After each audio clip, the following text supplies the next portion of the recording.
Hey guys, good morning. Today's October 3rd, 2024. This is the Uncommon News Channel. Today we're going to talk about a few things that could be coming down the line for the people in North Carolina that got hit by Hurricane Helene and how they can deal with it, or how you could deal with it if something like that ever happened in your area. Now, you might not be in an area that you have to concern yourself with hurricanes. Nevertheless, torrential rainfall does happen everywhere, so this information is going to be pertinent to everybody. So please pay attention very carefully. Now, one of the things that I do believe these people in North Carolina are going to have to deal with very soon is going to be massive algae blooms.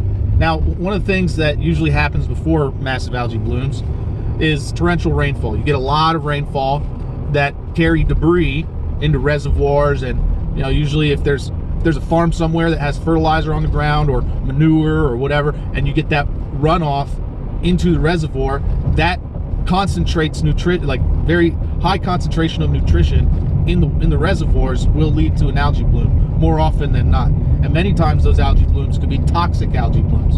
And the reason why I'm concerned about this is because this is one of the things in prophecy that is said to happen, right? The waters are going to turn bitter.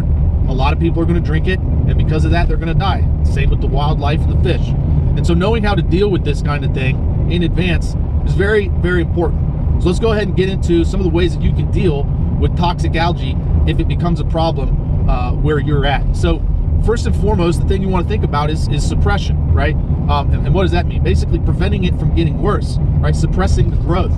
The easiest way you can do that is by tossing clay powder on top of the parts of your pond or lake or whatever that are affected.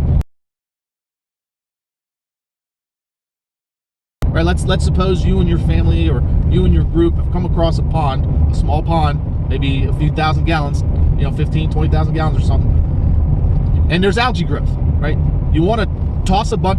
First, you got to get the clay powder, right? So how do you get the clay powder? Well, you look for the areas that the clay are, usually the outside of riverbanks, on the turns, right? You go ahead and collect that clay. There's other videos on how to extract clay from dirt. If you don't have any clay deposits, you can extract it from dirt. Go ahead and watch a video on how to extract clay from dirt. And then once you get your clay, you're going to want to turn it into sheets, real thin sheets. Once you put it out in the sun, let it dry. You hammer it into a powder. If you don't have a hammer, you can get a rock, crush it into a powder. Once you got it into a powder, then you take it and you toss it on top of where the algae is growing in the pond. And what that'll do is it'll bind to the cells, the algae cells, and it'll bring it down to the bottom of the reservoir. And that way it'll help to suppress the growth of the algae. Another thing you can do is if you have bleach or if you have chlorine, especially those nice big pool chlorine tablets, you can toss those out there, put them in a floater, or just toss them out there if you don't have anything, float them around.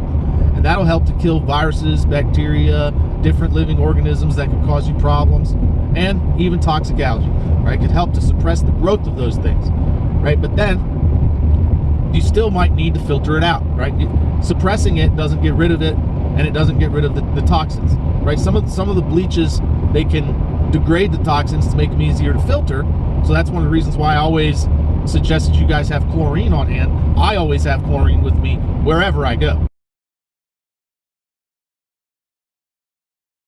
I think it's that important of an item to have. It's part of my EDC, and I'm a very strong proponent of carrying chlorine around with you wherever you go for this very reason, right?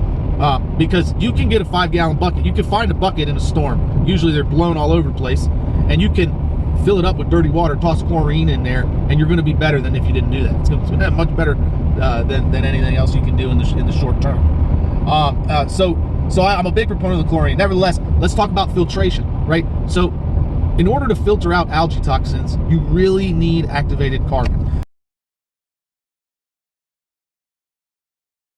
The other methods of filtration are not effective enough.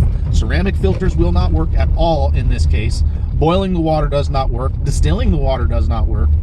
And neither does reverse osmosis. Reverse osmosis gets some of the algae toxins out, but not enough of the algae toxins out. That is why you need activated carbon, and the activated carbon needs to be in the water for a while. right? So let's talk about the easiest way that you can make activated carbon. So in order to make activated carbon, the easy way, and I've read a whole bunch of different ways online, and none of them were worth a damn. You get a hardwood fire going. Okay, this is how you do it. You get your hardwood, any kind of hardwood will do, and you get the fire going. And once the wood turns red hot, and you see the embers on the wood, real deep embers, deep sitting embers, red hot, you go ahead and get yourself a spray bottle, fill it with water, and you start spraying the charcoal with the spray bottle. Okay, and what that's going to do is once that water hits the charcoal, it's going to instantly create steam.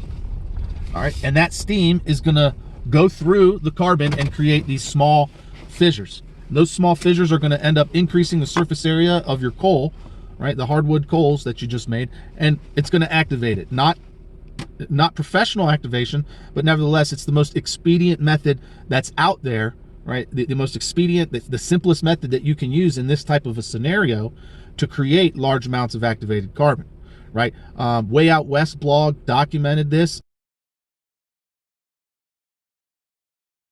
And Cody's lab also tested out a bunch of different methods that were DIY instructions online on how to make activated carbon. Cody's lab showed that all those methods that include submerging coal in some kind of a acid or base, none of those methods worked at all. So submerging charcoal in lemon juice doesn't work. Submerging it into, I think one of them was like drain cleaner, that doesn't work. Submerging it into vinegar doesn't work. Really, you know, if you're not going to do the steam method that I just mentioned, Cody used another method on that video where he just boiled the carbon, and the theory there is that a lot of the resins, through boiling, the resins leach out of the carbon, thereby kind of cleaning it, right? And so that was actually the most effective carbon that he used in his experiment, in his video. So if you want to refer to that, go back to Cody's lab and watch that activated carbon video that he did a few years ago. And then Way Out West blog activated it with the steam, where he tossed water on the coals, and he shows the big difference between how that carbon filters water versus other carbon. Now, that being said, you know, when you use it, or if you go to use this activated carbon on water that has toxic algae, you want to basically fill a bucket up with this activated carbon, and then you fill the bucket all the way up, okay? And then you put your dirty water in there, the water that has the algae toxin. You fill that water all the way up to the top, and so you let it sit in there, right, for a while, for at least a few hours. And that activated carbon in the bucket will soak up all the toxins and stuff, and then you can dump the water out, and maybe do some clarification if you want, filter it through some sander or another filter to clarify it, right? But that's the simple method to do it. That's the easiest way that I know of. And so, you know, keeping these things in mind, right, you know, could help save your life. Having chlorine on hand, right, knowing how to make expedient activated carbon and the proper way to use it, knowing what works and what doesn't work to make activated carbon. So if somebody tries to say, oh, we need vinegar to make it, you can tell them, like, no, that doesn't work, right? So anyways, guys, keep in mind where we're at on prophetic timeline, right? We're seeing Israel surrounded, getting bombarded by her enemies. There's wars, rumors of wars, a lot of destruction, natural disasters everywhere. These are things that are expected to happen right before Jesus comes back. And so, you know, the persecution of the saints is right around the corner. So get ready for that. Get ready for that. With that, I will I'll sign off. I'm just saying, guys, just get ready, because things aren't going to get better. They're going to get worse. That's why I'm making this video, because I don't want to see any of you guys, you know, dying unnecessarily without having options, right? Or without seeing your options for what they are. So anyways, you appreciate this video, go ahead, give it a thumbs up, share, comment, subscribe. As always, don't forget, help out your neighbors.